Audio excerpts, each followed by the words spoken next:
Good morning and welcome back to another episode of Because Adventure. Today we're going to replace the heater core. Just a little background on what we're going to do today. This is our 2011 Jeep Liberty. At this time, the heat is not working very well. Over the last couple of years, I've been having an issue where the heater core has been getting plugged. More than a few times already, I've gone through the process of flushing out the heater core just by itself.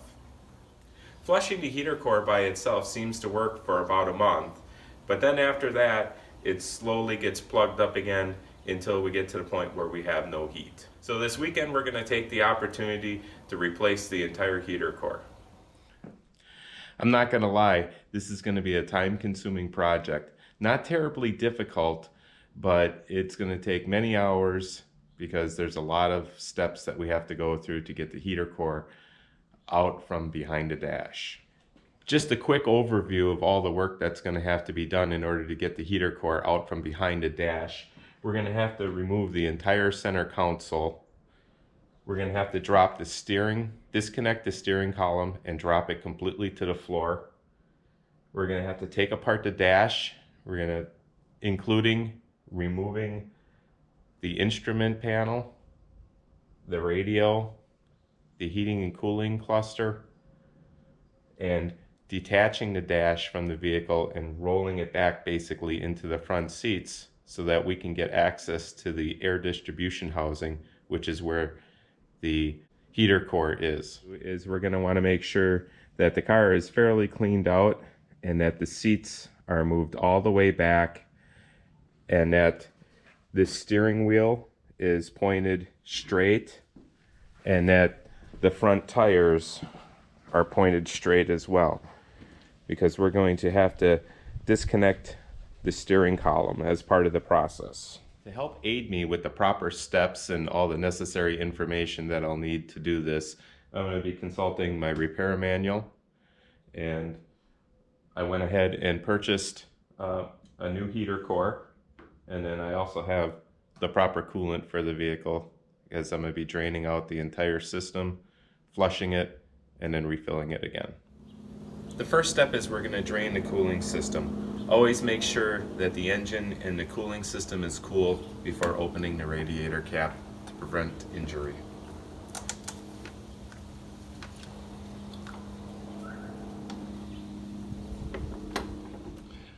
Okay, we're going to drain the radiator by opening the petcock.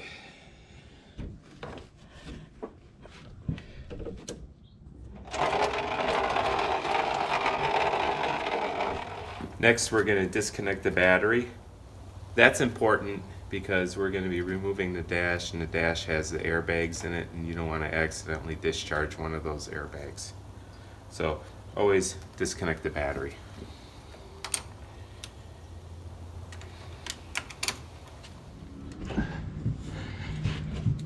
Okay, now we're going to remove the thermostat with a 8mm ratchet.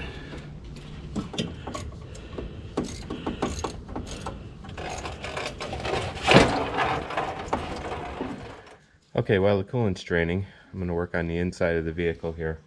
For removing a lot of these trim components, I'm just going to use a flat-bladed putty knife.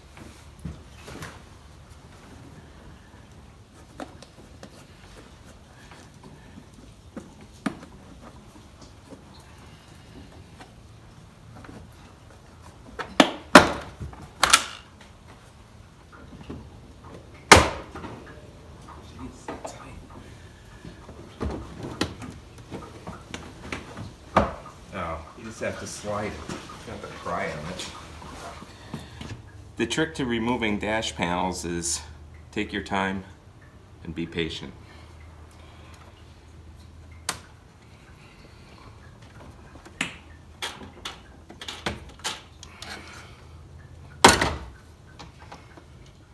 And realize that some of them might have wires connected to them, like this one here has this wire connected to it for the sensor for the automatic headlights.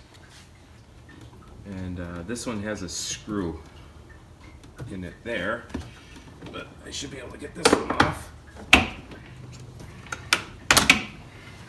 Okay. A lot of these dash panel screws are Phillips screwdriver, or they have a hex on them that's 7mm. I like to use that. Pretty sure I can get this out though without too much trouble. I can get my fingers behind here and disconnect all the little connectors that are back here. I think that might be it. It is. Okay. So like I said, three connectors. Your switches for the heated seats and stuff. Your HVAC, and then auxiliary power.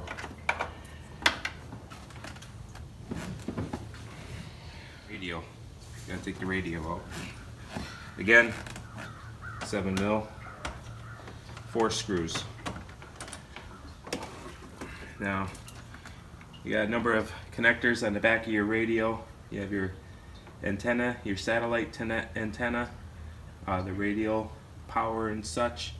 And then in my particular case, I also have a backup camera that's hooked up to it. All those need to be disconnected. Whew. Okay, that was fun. Man, that sucker was in there tight. These kick panels, they just snap into place. There's some clips in there, and you just have to wrestle them out. It's best to start up by the firewall because I think they overlap toward the back here to keep them nice and tight.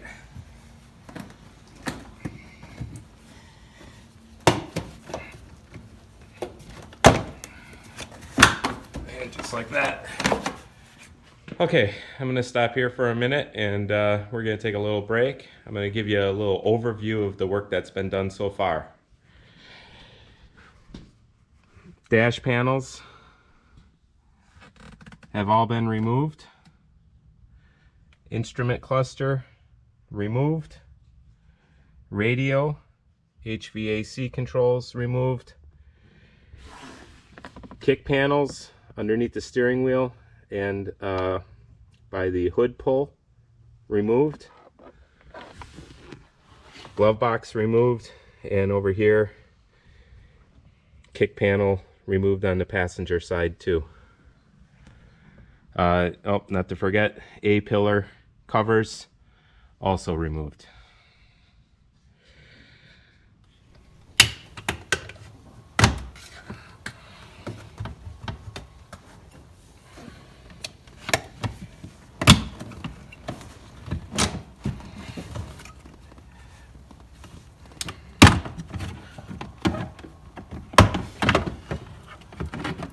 And again, plug on the bottom.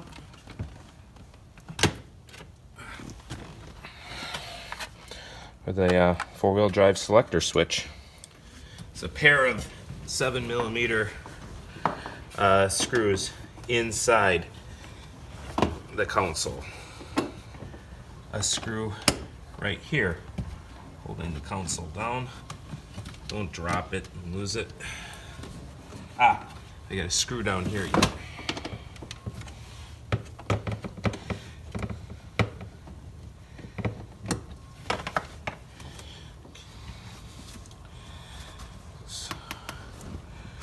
Boot, let's see if I can slip.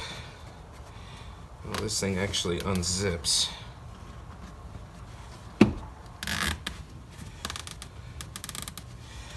hoping I can slip that off as I pull this out. If I can just get this wiggled out of here. It's a little bit like wrestling a bear. Be careful. I don't want to break anything. Just be patient.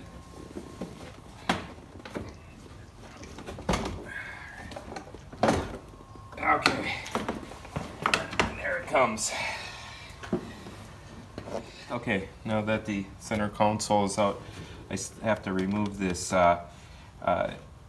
HVAC delivery tube. This brings the heat or cool air to the backseat passengers, and that's just held in with a couple of plastic pops.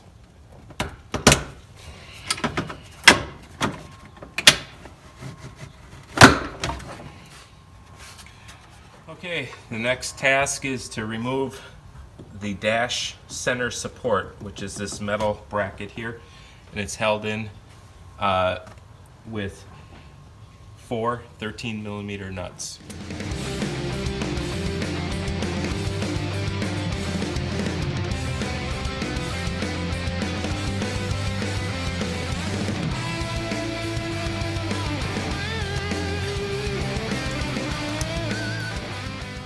Okay, something that I did that I should have recorded was I'm removing this plastic cover from around the back of the steering wheel.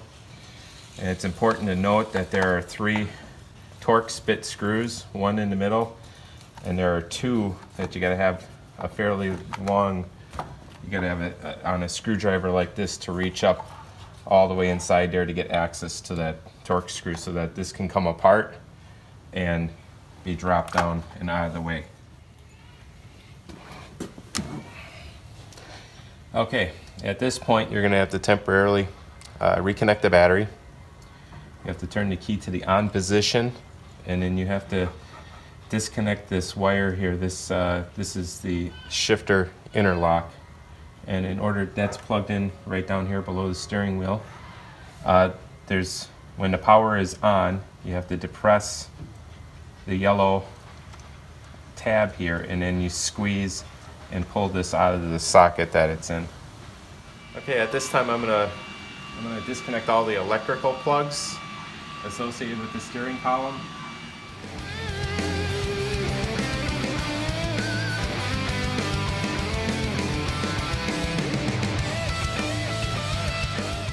That was a bit of a struggle, as always, to get connectors off without breaking them. The one for the wireless controller was the toughest.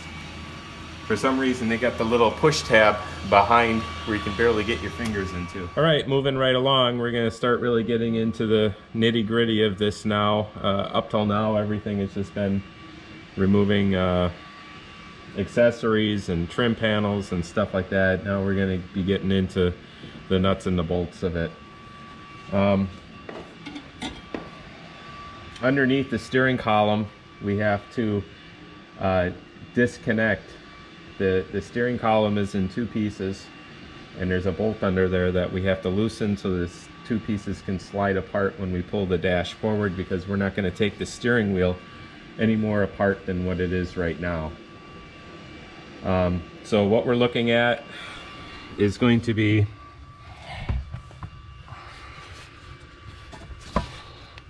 this bolt right here. So you got the section of the steering column that goes out through the firewall, and then you got the section up here that goes to the steering wheel.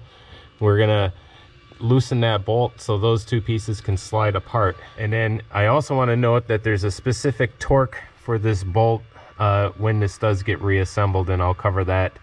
I'll look that up once we start putting it together again. I'm also going to mention that through the rest of the process here, you want to try and be careful not to rotate the steering wheel too much. It could damage the clock spring. So we'll get after it here. Okay, something I didn't notice when I took this apart. I had mentioned something about marking orientation between the swivel of the steering part of the steering column that goes out past the firewall and the part that goes up toward the driver. Well, you don't need to do anything there because the end of that shaft is square, and you can't see that until you take it apart. And then here's the best part. You got to take the bolt all the way out in order to get that apart too, because there's a notch milled in there. So if the bolt is just loose, you still can't get it apart or together. You have to take the bolt completely out. Right there.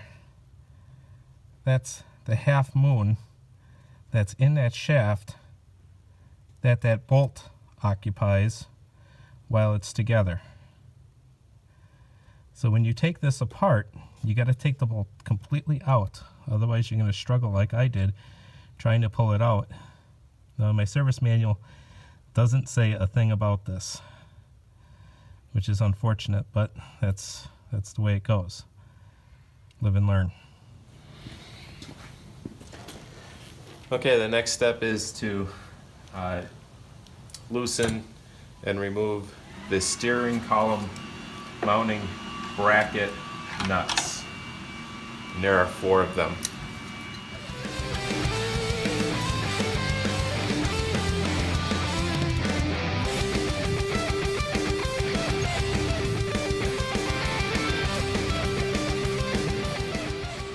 All right, with that, my steering column is very loose, so I'm going to carefully take the last nut off and remove it. Okay, with removing the bolt here and a little bit of prying, I was able to get this steering wheel off.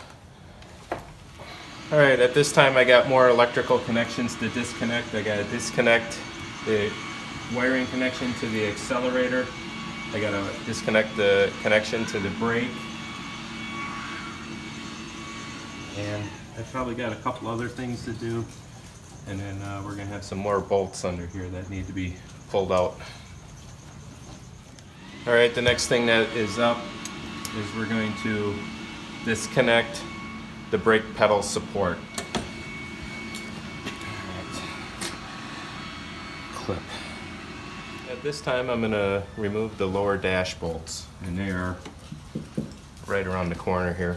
You won't be able to see much there, but I'm going to do that on both sides. Okay, once again, I'm about 5 hours into this now, but you know, keep in mind I'm videotaping and stuff, so I'm gonna say that that's probably slowed me down at least an hour, and there have been some breaks in there, so I got like maybe 3.5 hours of work into this so far, and I'm gonna give you an overview of where I'm at because I'm close to pulling the dash out now.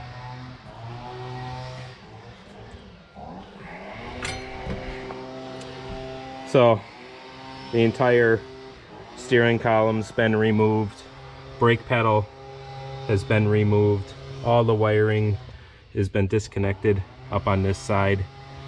The instrument cluster in the middle, radio and stuff all pulled. Center console completely pulled out. Glove box with the heater controls all unplugged. Got the bottom of the dash unbolted.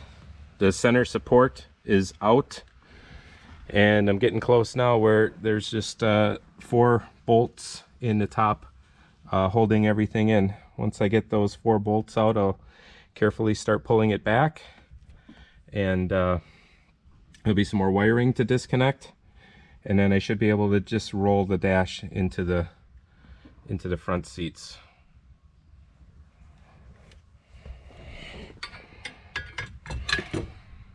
Okay, time to start loosening up the upper dash bolts.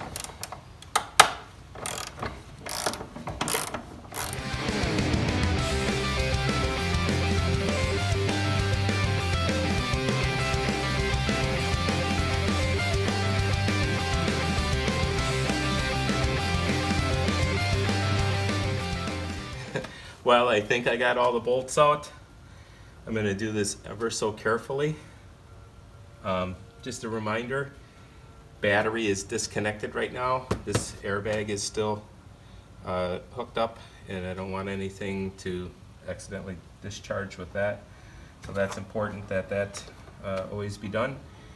And I'm just gonna, I can feel that I'm kind of loose, but and really nice on that side. I still might have something that's connected yet. So, and I think I see some screws right here in the center that I think I got to take out. Yeah, a couple of 10 millimeters. It's right up in here. Another 10 millimeter, we'll get that out too. All right, the book mentions that this isn't easy. They are not kidding. This is definitely a wrestling match, but here it comes.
Okay, I don't need to take this out any further. This is far enough. I got access to the air distribution housing now. Okay, time to disconnect the heater hoses. Put a little catch pan underneath them.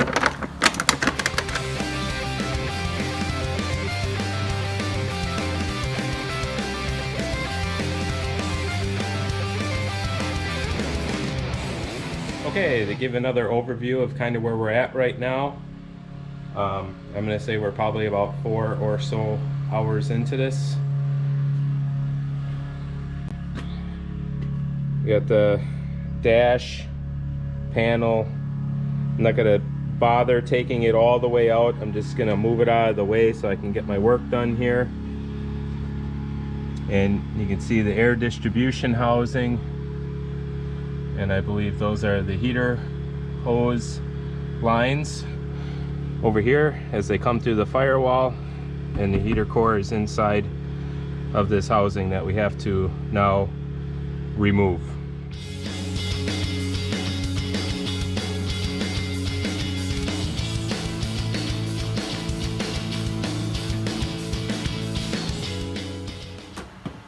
Here we have the air distribution housing. Heater core lines going into the heater core, which is in the bottom. So now we got to take this apart so that we can get the new one, get this one out, get the new one in its place.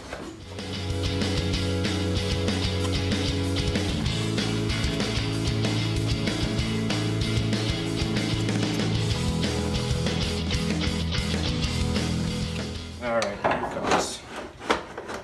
All right, there it is.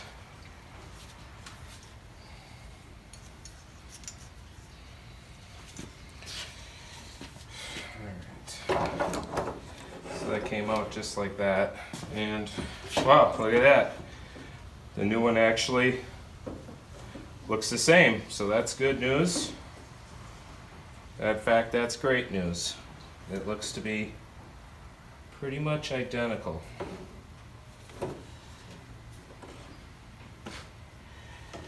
Alright, out with the old, in with the new.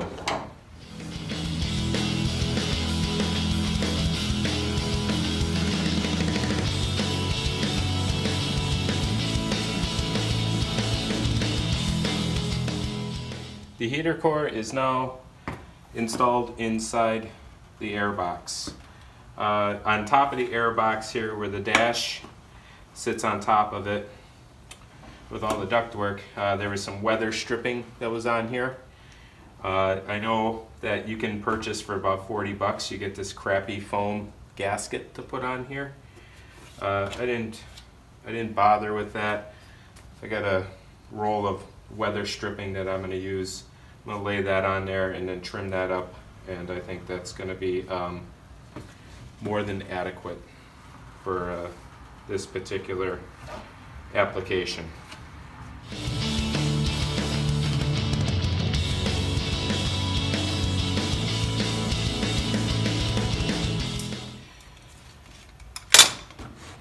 Okay, once I get that get ready to set the dash on here, I'll pull the other side of the tape off, and that's pretty much ready to get installed back into the Jeep now. Okay, without screwing around anymore, we're going to go ahead and take a peek in here. Everything looks pretty good. Don't see any issues. We're going to go ahead and get this reinstalled.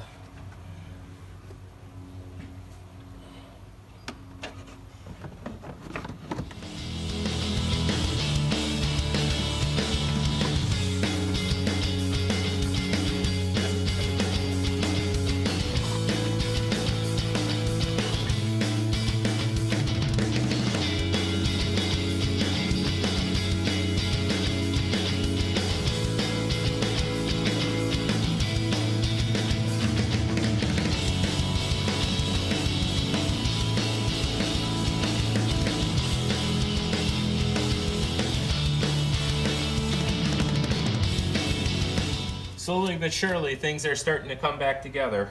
We have the dash kind of back in place, although I don't have the bolts tight yet. I got all the wiring, kind of all the little plastic keepers are pressed back into their holes to keep the harnesses secure, and I have all the bolts inserted, ready to be tightened down.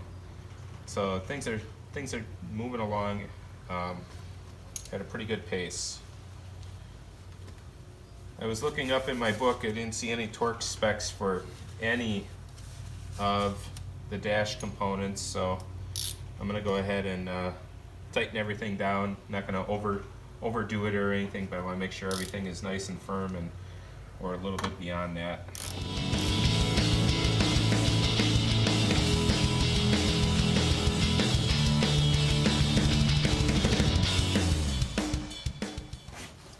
Okay, the coupling bolt that I was just referring to, that needs to be torqued to 39 foot-pounds for this model vehicle.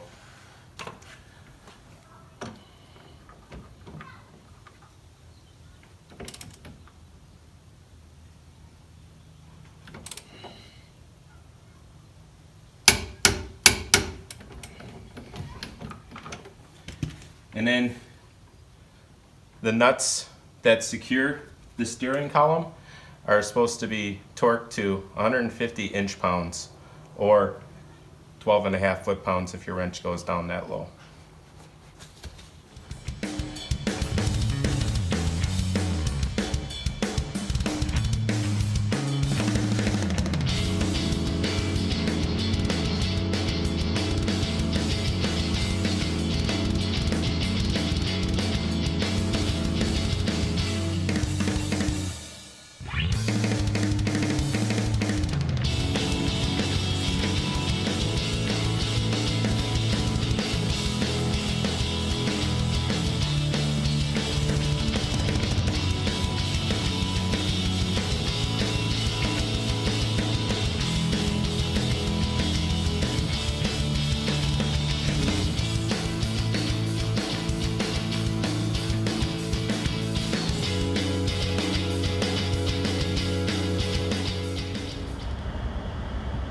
Hey, I'd say we got some heat. Okay, with that, I'm going to call this job complete. I referenced my service manual for a lot of the technical information that was needed, but I will say that the procedures that are in these books are not necessarily complete. There are a number of issues that arose through the process that weren't mentioned in the book at all. So that's where having some good common sense, a little bit of finesse, and a lot of patience go a long way. Well, I hope you enjoyed this video and found it informative. If you did, I'd appreciate the thumbs up, and please subscribe to the channel. And until next time, I hope to see you out on the trails.